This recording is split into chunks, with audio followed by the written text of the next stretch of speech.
The live TV, सच सबसे आगे। नमस्कार, मैं हूं रंजीत झा और आप देख रहे हैं the live TV. Bharatiya Janata party के द्वारा कर्नाटक में हिजाब बैन करने का मामला तो आपको याद ही होगा, लेकिन इस बीच एक और ऐसी ही खबर सामने आई है जहां केंद्र शासित प्रदेश लक्षद्वीप में भी स्कूल यूनिफॉर्म से हिजाब को हटा दिया गया है।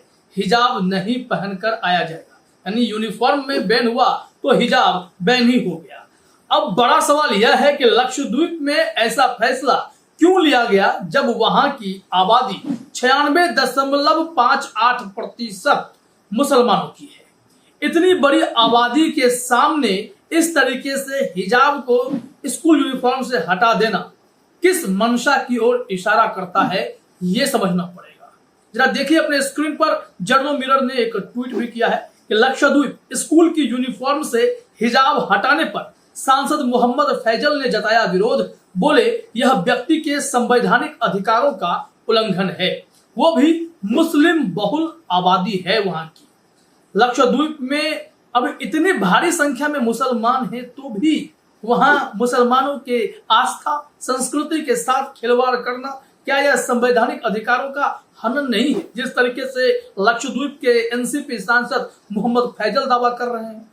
इस संबंध में खबर हम आपको और दिखाने वाले हैं। दैनिक भास्कर ने भी खबर प्रकाशित की है और बीबीसी ने भी इस मामले में डिटेल रिपोर्ट दी है।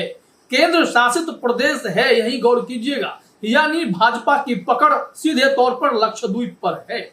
ऐसे में लक्षद्वीप में क्या मुसलमानों से इस प्रकार चिढ़ हो गई है सरकार को कि वो चाहते हैं कि वहां मुसलमान अपनी आस्था, अपनी परंपरा, अपनी परिधान का त्याग कर दे, जैसा कि कर्नाटक में इन्होंने जबरिया करवाया और यह मामला काफी तूल पकड़ा। आज भी सुप्रीम कोर्ट में यह मामला पेंडिंग है, क्योंकि जो फैसला भी आया था बटा हुआ फैसला था हिजाब पर।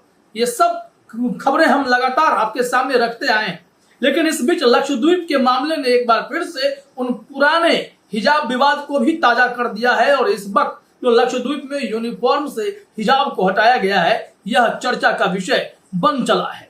आइए जरा भास्कर की खबर देखते हैं, क्या कुछ जानकारी यहां आ रही है। दैनिक भास्कर ने हेडलाइन में लिखा है, लक्षद्वीप के स्कूलों में नया यूनिफॉर्म पैटर्न, हिजाब स्कार्फ बाहर।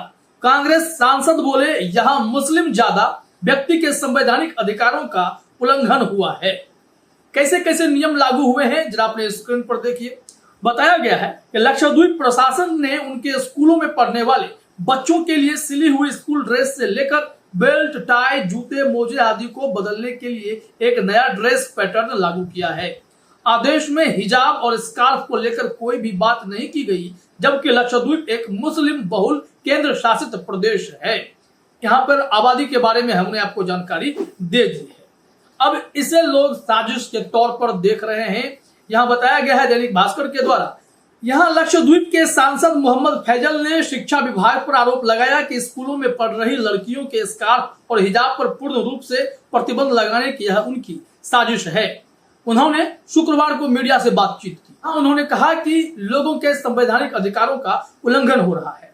मीडिया से बात करते हुए इस आदेश में हिजाब और स्कार्फ को लेकर बात न करना व्यक्ति के संवैधानिक अधिकारों का उल्लंघन है। हम इसके खिलाफ राजनीतिक और कानूनी रूप से लड़ाई लड़ेंगे, ये कहना है लक्षद्वीप सांसद मोहम्मद फैजल का, जिनकी सांसदी छीने जाने का मुद्दा भी देश भर में गरमाया था। कैसे लोकसभा स्पीकर के वो चक्कर काट रहे थे, लेकिन उनकी सांसदी बहाल नहीं की जा रही थी। बाद में सुप्रीम कोर्ट में जिस दिन सुनवाई होनी थी, उस दिन सुबह सुबह इनके लिए नोटिफिकेशन जारी हुआ और ये फिर सांसद के रूप में बहाल हुए। इन पर कई गंभीर आरोप लगे थे, जिसमें दोष सिद्धि पर कोर्ट की रोक के बाद भी इनकी सांसदी बहाल नहीं की जा रही थी।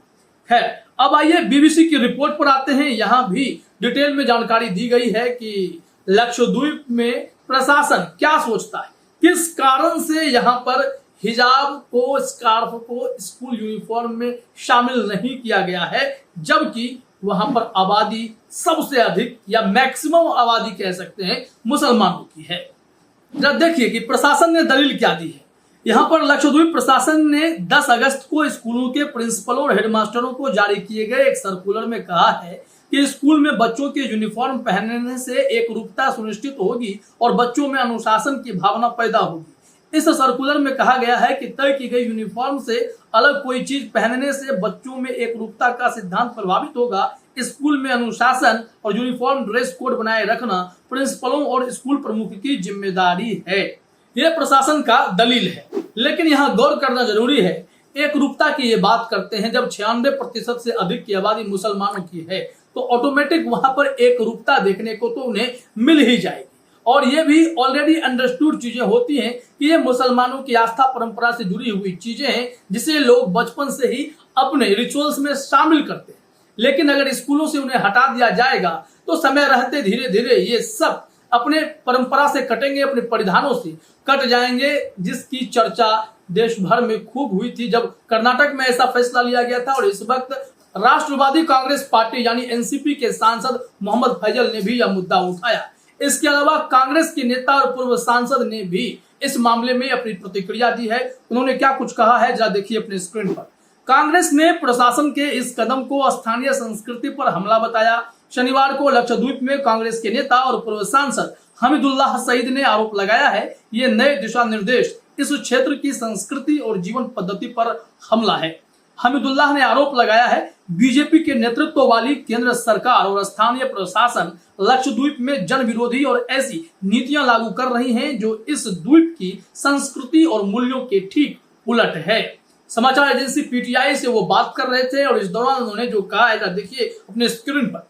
समाचार एजेंसी पीटीआई से बात करते हुए हमीदुल्लाह ने कहा, हम ऐसे किसी दिशा निर्देश को लागू नहीं होने देंगे जो लक्षद्वीप की संस्कृति और जीवन पद्धति को नष्ट करती है। क्या यह सरकार जानबूझकर मुसलमानों को परेशान करने के लिए ऐसे फैसले लेती है?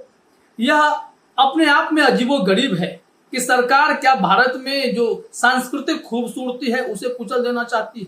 यह यूनिफॉर्म सिविल कोड लाने को बेताब भाजपा सरकार मुसलमानों के ड्रेस कोड पर भी हमला कर रही है। क्या यही होने वाला है देश में?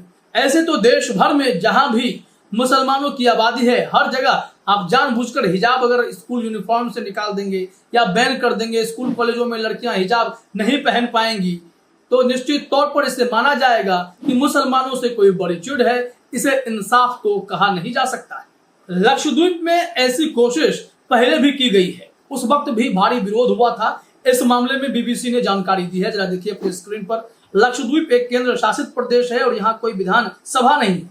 राज्य की कमान राष्ट्रपति की ओर से नियुक्त प्रशासक के हाथों में होती है। बीजेपी के नेता रहे प्रफुल्ल खोड़ा भाई पटेल इस समय लक्षद्वीप के प्रशासक हैं। यह पहली बार नहीं है जब लक्षद्वीप में विवाद हो रहा है और प्रशासन पर आरोप लग रहे हैं। इससे पहले साल 2021 में लक्षद्वीप में लाए गए नए नियमों को लेकर भी विवाद हुआ था। तब बीफ बैंड, पंचायत चुनाव, 2 से अधिक बच्चों वाले लोगों के प्रत्याशी बनने पर पाबंदी, लोगों की गिरफ्तारी और भूमि अधिग्रहण से जुड़े नए नियमों को लेकर विरोध किया गया था। तो वहां पर समय समय पर ऐसे विरोध होते रहते हैं, लेकिन इस वक्त जो स्कूल यूनिफॉर्म का मुद्दा उठाया गया और उसमें हिजाब स्कार्फ को बाहर कर दिया गया, यह अब देश भर में चर्चा का विषय है। आखिर यह सरकार जानबूझकर मुसलमान बहुल क्षेत्र में ऐसे फैसले क्यों लेती है जिससे भावनाएं आहत होती हैं और विरोध प्रदर्शन शुरू हो जाता है। फिलहाल इस वीडियो में इतना ही। आप सभी का हमसे जुड़ने के लिए बहुत बहुत धन्यवाद। द लाइव टीवी, सच सबसे आगे।